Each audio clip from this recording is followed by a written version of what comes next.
Isaac POV. The hairs against the back of his neck began to rise. Something in the air was warning him that the situation was about to turn nasty. Holding up the torch, he tried to illuminate the rest of the dark cavern before him. The orange flame was dancing against the walls when he caught movement from the corner of his eye, along with another clattering sound. Wheeling around to turn the torch to the source of the sound, he was met with the reflexive gaze of a rat, who sniffed in his general direction before scampering off. "So, Mr. Guard?" The amused-sounding voice of Tricia sounds out from behind him as she stepped closer and peered over his shoulder. "Are you going to defend us from that mighty-looking rat?" She couldn't help but chuckle softly as she patted his shoulder before stepping past him and holding up the tiny flame in her palm to light the path forward. Isaac couldn't help but sigh and roll his eyes. "Hey, we have no idea what's down here. Not to mention this mountain is the home to a dungeon core. Who knows what's lurking within here?" he warned warily, now wishing he had at least some form of armor. "Also, please stay behind me. If anything does happen, I'll probably be better equipped to handle it." Tricia just shrugged in response, looking around the open area of space in this cave, before finding a path off to the right and gesturing to it. "All right then, lead us down that way," she suggested. Turning to look, he hummed in consideration before simply nodding. "Sure, all right," he agreed, as he overtook her again and made his way forward. Peering through the passageway, it seemed just wide enough for them to walk through, if they walked side by side. Though he didn't seem to notice that the floors were more often flat-looking and occasionally smooth as they proceeded further and deeper into the cave. "Seems a little empty to be considered a dungeon," Tricia murmured aloud. Casting a glance back at her, Isaac couldn't help but agree. But for whatever reason, that made the sinking feeling in his gut grow even more. "Yeah, no kidding. Maybe he just doesn't see the need to attack us," Isaac offered as a reason, seemingly trying to convince himself more than anything, as he heard another clatter of stones. "Geez, must be another rat," he considered, just focusing on the path before him as they took a right turn. "Say, have you even found any mining spots?" he remembered to ask, as he glanced back at Tricia. Tricia, in turn, was running her hand against another wall as she squinted at some of the cracks.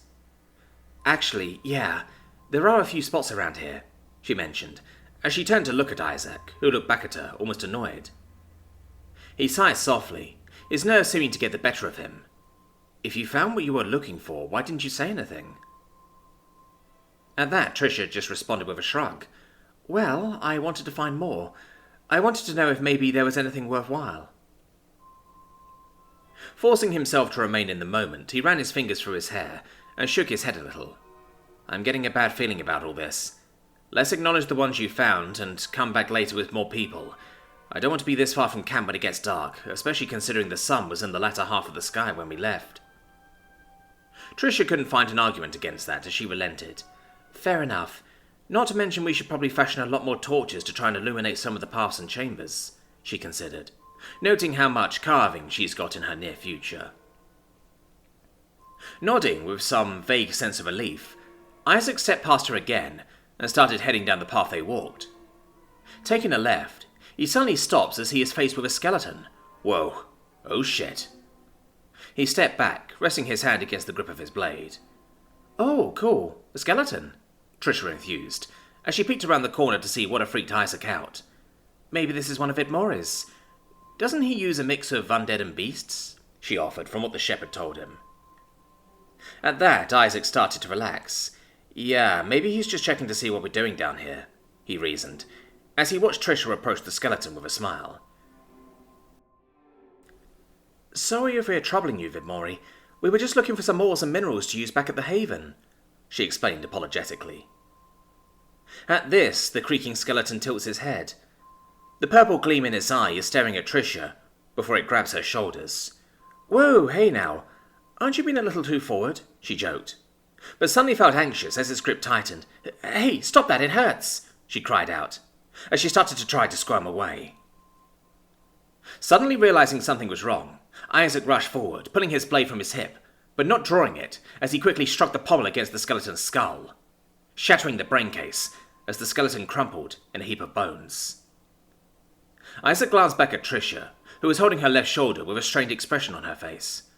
"We should get out of here," he said firmly, as he kicked away some of the bones. Yeah, okay," Tricia said softly, as she watched the bones with a deserved wariness before stepping forward after Isaac as he retook the lead. As they returned to the last open cavern they were just in, he heard the unmistakable creaking of even more skeletons as he swung his torch around, trying to light more of his field of view. To his horror, there were more of them, and not just humanoid shapes. The amalgamation of corpses and bodies seemingly pieced together, randomly, as they began clattering and crawling towards him and Tricia. "Run!" he cried out, grabbing Tricia's wrist as he pulled her hard and started running back the way they came.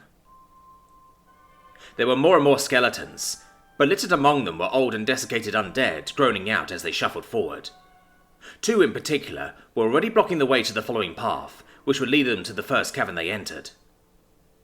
Gritting his teeth, Isaac bellowed out a war cry as he shoulder charged the first undead, pushing Tricia past the other before drawing his blade with his now free hand. The undead that wasn't hit was now reeling back to strike, its movement easy to read and telegraphed as Isaac sidestepped before slashing out with a downward swing of his sword. The thoroughly sharpened blade cleaving through the undead's rotten shoulder and chest, cutting the undead down with ease. Now turning on his heel and rushing down the path again as Tricia stayed as close as possible. Soon enough, they reached the first open cavern and were able to run through it with no opposition. Then came the main path all the way out to the mouth of the cave as they finally reached the surface. The cool evening air rushed to greet them, as the duo panted hotly while trying to catch their breath. Isaac eyed the mouth of the cave warily, before glancing back over to Tricia. "We need to warn the shepherd. Vidmori almost killed us." Tricia was shivering with fear, her shoulder aching as she tried not to consider how close they were to dying. "Yeah, let's go," she said softly, swallowing hard, as the 2 of them moved to get some distance between them and that cave.